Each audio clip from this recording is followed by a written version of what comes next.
자, 여러분, 저는 지금 비트코인이 차라리 한번 내려와 주면서 우리가 기다리는 자리, 이 자리가 왔으면 좋겠습니다. 자, 이게 근데 하락을 보는 게 아니죠. 오히려 반대예요. 지금 여기서 또 올라가는 걸 쫓아가는 것보다 한번 제대로 눌렸을 때 잡는 게 훨씬 더 크게 먹을 수 있는 그런 자리라 보고 있는 겁니다. 자, 현재 보시는 이 평행 채널, 제가 최근 차트에 억지로 맞춰서 그은 선이 아니죠. 저는 이 저점, 그리고 이 고점, 그리고 고점에 대한 기준을 해당 구간으로 잡고 이 평행 채널을 그어봤습니다. 그런데 정확하게 이렇게 꼬리를 달면서 저항을 막고 있는 모습, 그리고 이 평행 채널의 중간부에서 지지를 받고 있는 모습을 우리가 확인할 수 있죠. 자, 이 모습을 2023년에 이 상황과 마주쳐서 딱 보시게 되면 이때는 기준이 해당 저점과 고점인데요. 결국에 이 선에 대한 저항을 막고 있다가 결국에 돌파를 보여주면서 갔습니다. 그런데 이건 기준선이죠. 기준선을 저항을 맞다가 돌파를 하니까 이런 상승 흐름을 보여줬습니다. 자, 그런데 이걸 최근의 모습으로 보게 되면 참 아이러니하게도 이 추세의 기준선이 밑에서 받쳐졌던 마지막 방어선이었다는 거죠. 게다가 이 평행 채널의 고점부, 이 고점 채널까지 올라왔습니다. 자, 그래서 저는 지금 자리에서 모든 게 일단 최근의 모습을 봤을 때도 저항이기 때문에 이 구간에서 롱을 급하게 따라갈 필요는 전혀 없다고 보는 거죠. 자, 그렇다면 우리가 정말 기다렸을 때 이 자리를 기다려야 되는지 차트 분석 명확하게 해드리도록 하겠습니다.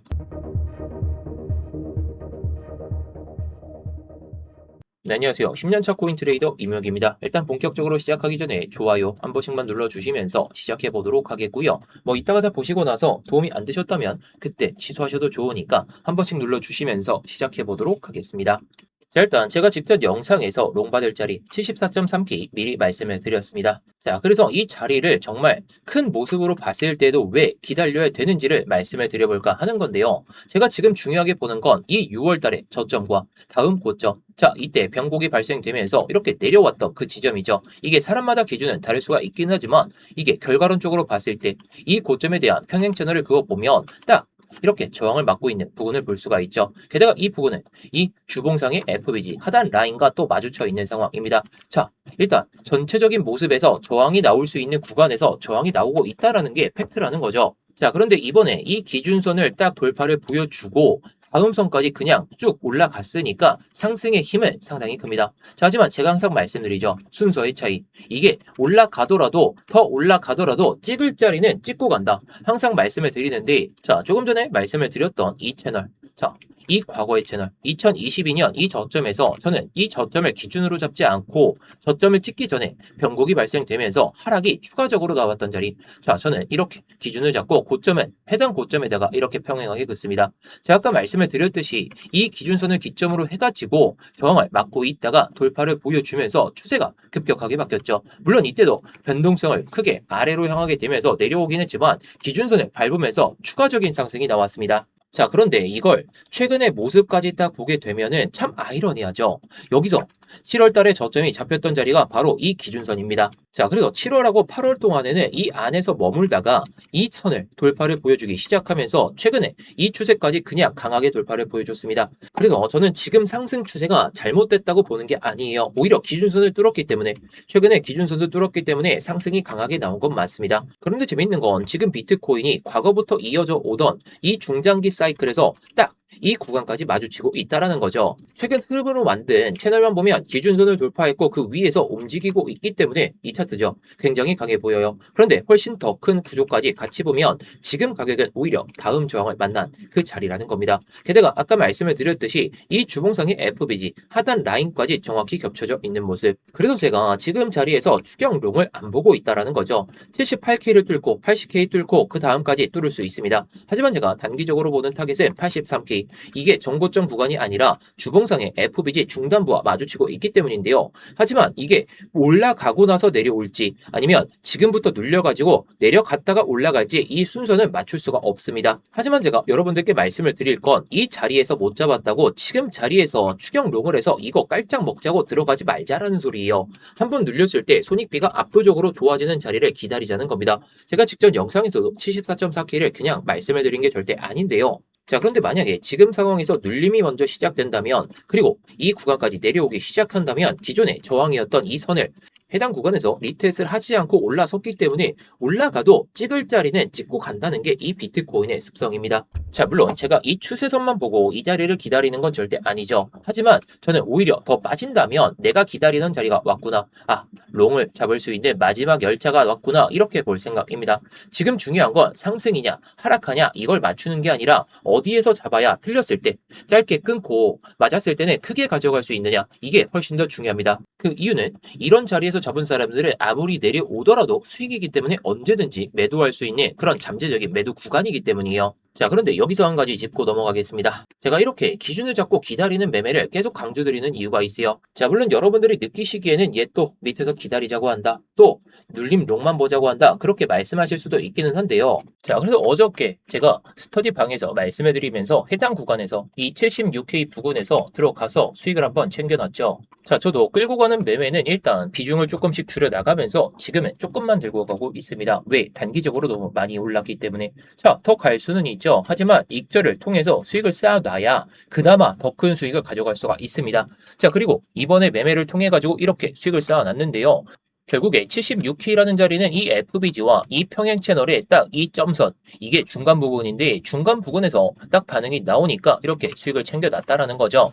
결국 중요한 건 방향을 맞추는 게 아니라요. 내가 내려왔을 때 기준을 잡고 매매를 할 수 있는 게 상당히 중요하겠습니다. 그 기준을 제가 영상을 통해서도 말씀을 드리지만 타점이 명확하게 왔을 때는 이렇게 스터디룸에서 다 말씀을 드리고 있으니까요. 자, 관심 있으신 분들은 이렇게 고정 댓글에다가 링크 하나 남겨놨으니까 링크 클릭하셔서 입장하시면 되겠고 자, 이렇게 구독이 되어 있으시다면 모르겠지만 이렇게 구독이 안 되어 있으시다면 구독 눌러주시고 좋아요까지 자, 그리고 요즘에 댓글들도 많이들 달고 계시던데 자, 이렇게 여러분들의 의견까지 남겨주시면 제가 이거 확인하고 나서 제가 영상 편집해가지고 올려드릴게요. 자, 그래서 이제 내 시간봉을 다시 한번 보면서 제가 설명을 드려보겠습니다. 자, 여기서부터는 아까 일봉에서 봤던 이 평행 채널, 여기 저점과 해당 고점, 그리고 고점, 이 평행 채널을 딱 보시게 되면 최근의 모습이 더 명확하게 보입니다. 최근 비트코인은 63K 부근에서부터 80K 부근까지, 79.5K 부근까지 그냥 수직적으로 올라왔죠. 그런데 지금은 어디에 멈췄습니까?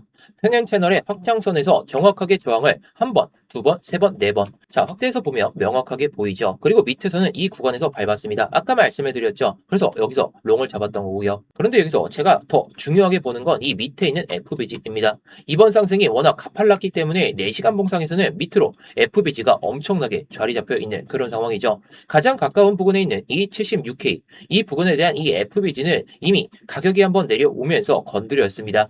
실제로 여기서 단기 반등이 시작됐죠. 문제는 그 아래예요. 보시면 이 구간 73K 중반에서 74K 부근에도 FBG가 남아있고 이 구간 바로 밑으로 아까 일봉에서 말씀드렸던 이 평행 채널의 중요한 기준선이 지나가고 있습니다. 저는 이게 상당히 중요하다고 말씀을 드리고 싶어요. 왜냐면 이번 상승 과정에서 4시간 봉상에서 밟은 듯한 그런 모습을 보여주지만 일봉 상황에서 밟은 모습이 전혀 없기 때문에 이 구간을 정말 밟게 된다면 오히려 기회가 될 수 있다라고 말씀을 드리는 거죠. 자, 이런 과정이 없이 위에 있는 이런 평행 채널에 대한 저항을 연속적으로 보여주고 있다라는 것은요.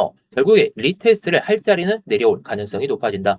이런 상태에서 확장성 저항을 계속해서 뚫지 못한다면 그리고 가격이 다시 밀리기 시작한다면 그때부터는 저뿐만이 아니라 다 자연스럽게 밑에 남아있는 이 FBG 그리고 이 추세선을 기준으로 해가지고 공간이 열리게 됩니다.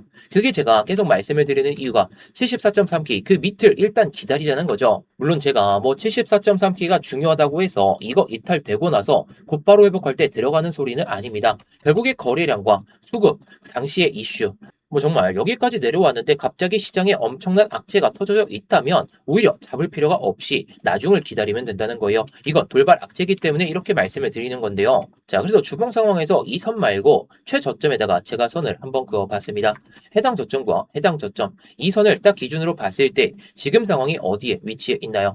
자, 2월 달에는 해당 선을 밟고 이 선을 기준으로 해가지고 위아래로 왔다 갔다 하더니 최후 저항선까지 올라왔죠. 자, 그 다음에는 이렇게 내려오면서 해당 선을 밟더니 내려오더니 결국에 저항으로 바뀌다가 밑에 있는 기준선까지 내려가지 않고 지금 이 선 위에까지 올라왔습니다. 게다가 이 구간에서 저항을 막고 있다는 것인데요. 그래서 이 추세선이 저항으로 작용하고 있다 보니까 리테스트를 하면서 이렇게 올라갔어야 됐는데 너무 가파르게 올라갔다라는 게 팩트입니다. 그래서 큰 추세는 이미 상방으로 많이 기울어졌다는 게 팩트긴 하죠. 근데 지금 문제는 막힌 위치. 조금 전에 말씀을 드렸던 이 주봉상의 FBG 하단 라인, 그리고 이 딱 선, 이 평행 채널의 확장성도 이전에 저항으로 작용하다가 돌파를 하니까 지지를 보여줬다가 위의 선까지 올라갔던 그 자리라는 겁니다. 자, 다시 말해서 단기 저항이 아니라 이 79.5K라는 이 벽은 단기 저항이 아니라 주봉급 저항을 처음으로 만난 자리라는 거죠. 그래서 저는 지금 가격이 영원히 못 올라간다 이렇게 보는 건 아닙니다. 오히려 나중에는 돌파할 가능성이 보다 높아지겠죠. 하지만 시장에 대부분 한 번에 안 가죠. 특히 이렇게 강하게 올라온 뒤에 처음 만나는 주봉급 저항은 보통 한 번 정도는 흔들어주는 경우가 많기 때문에, 그래서 만약에 이번에도 이 구간을 다시 한번 돌파하지 못하고 밀리기 시작한다면 가장 먼저 일단 확인해야 될 구간이 75.3K 하단부입니다. 자, 일봉 상황. 4시간 봉상에선 74.3K죠. 결국에 75.3K는 깨져줘야 그나마 더 건강한 상승이 가파르게 나올 수 있다. 지금 구간에서 이렇게 또다시 올라간다면 조정의 폭만 더 깊어지기 때문에 뭐 올라갈 수는 있더라도 오히려 이 구간에서는 조심할 필요가 있다라는 거겠죠. 자, 그럼 마지막으로 지금 상황에서의 이 청산 히트맵을 보도록 하겠습니다. 자, 지금 진짜 롱하고 숏하고 화끈하게 싸우고 있죠. 자, 가까운 구간에 숏 물량들이 남아져 있고 밑에서는 롱 청산 물량들이 계속해서 쌓여 있습니다. 그래서 저는 오히려 지금 자리에서 방향을 먼저 찍고 뭐 위에다 아래다 이걸 생각하고 들어갈 필요가 없다라는 거죠. 밑을 보시면 75.5K, 아까 말씀을 드렸죠. 주봉에서는 75.3K, 이 부근까지 내려와 줘야 더 건강한 상승이 나올 수 있다라는 것이고요.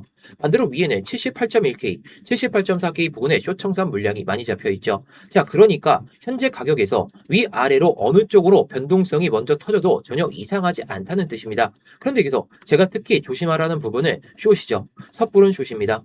지금은 가격이 살짝만 튀어도 78K 초반에 쌓여있는 이 숏 포지션들이 연쇄적으로 청산을 당할 수 있는 그런 상황이죠. 거기에 스탑 물량까지 붙게 되면 순간적으로 순식간에 가격이 그냥 확 끌어올려질 수가 있습니다. 자, 그러니까 단순히 이 채널에서 저항을 맞았다고 숏, 저는 이렇게 안 봅니다. 제가 오히려 원하는 건 반대 흐름이죠.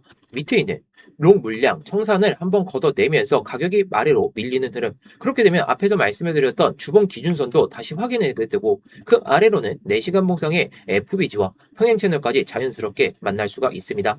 그때부터는 제가 기다리는 구간, 결국에 75.3K 여기를 일단 깨는 게 중요하다. 자, 이거 깼을 때 곧바로 들어가는 게 아니라 4시간 봉과 일봉을 보면서 74.3K를 향하는 이 파동이 나왔을 때 그 이후에 파동을 보면서 들어갈 생각으로 보고 있다라는 거예요. 자, 그런데 이런 가격들이 오더라도 제가 예상하는 뭐 일봉상의 이 패턴, 자, 아까 말씀해드렸던 이 패턴상으로도 이 구간이 실제로 오게 됐을 때에는 정말 매수를 해야 되는지, 이게 아까 말씀드렸죠. 갑자기 돌발 악재가 터졌을 때는 이거 피해야 되기 때문에 이런 자리가 왔을 때 정말 실제로 매수를 해야 된다면 제가 조금 전에 말씀을 드렸던 것처럼 스터디룸에서 관점들도 올려드리고 타점도 잡아가지고 말씀을 드리겠습니다. 자, 중요한 건 이거예요. 방향을 위로 설정할지 아래로 설정할지 이거는 중요한 게 아닙니다. 내려왔을 때 기회를 잡는 거, 위를 향했을 때는 어디 자리를 돌파하고 나서 눌림이 왔을 때 들어갈지 이것만 결정하면 됩니다. 자, 그래서 고정 댓글에 있는 링크 클릭하시면 스터디방 입장이 가능하시니까요. 입장하셔가지고 많은 도움 받으셨으면 좋겠습니다. 자, 물론 제가 눌림을 본다 이렇게 말씀을 드리긴 했지만 그냥 올라가는 장세라면 적어도 이 79.5K와 이 평행 채널의 확장선 이 위에까지는 음봉이 아니라 양봉으로 마감한다면, 그리고 음봉이 나왔는데도 이걸 버텨주면서 간다면 이때부터는 위에서라도 공격적인 롱배팅이 가능할 것 같아요. 하지만 저는 단기적인 타겟을 83K 이 수준까지만 보고 있기 때문에 이걸 돌파를 하더라도 만약에 정말 눌리게 된다면 크게 빠지고 갈 수가 있습니다. 그래서 결국에 중요한 건 순서의 차이겠죠. 이게 내려갔다가 올라갈 것이냐 아니면 올라갔다가 크게 빠졌다가 갈 것이냐. 결국 이런 상황이 오게 된다면 위에서라도 일단 공격적인 롱배팅, 단기적인 롱배팅을 할 거니까요. 이런 관점들도 제가 스터디방에서 다 말씀을 드리겠습니다. 자, 그래서 오늘 영상 빠르게 정리를 해보도록 하겠습니다. 자, 일단 강하게 올라온 건 맞지만 딱 저항이 명확한 자리에서는 우리가 곧바로 올라가는 장세를 기대하기보다는 올라갈 때 공격적인 롱배팅을 하면 된다는 것이고요. 결국에 내려올 자리는 시간의 싸움이지 내려옵니다. 저는 이 자리를 정말 빅롱 자리, 우리가 마지막으로 롱을 잡을 자리다 이렇게 보고 있기 때문에 이 자리가 온다면 제가 영상을 통해서든 스터디룸에서 다 말씀을 드리겠습니다. 자, 오늘 영상도 도움이 되셨다면 구독과 좋아요 마지막으로 부탁드리겠고요. 댓글로다가 여러분들의 의견이나 아니면 영상을 잘 봤다고 뭐 잘 봤다 이 정도까지만 남겨주셔도 감사하겠습니다.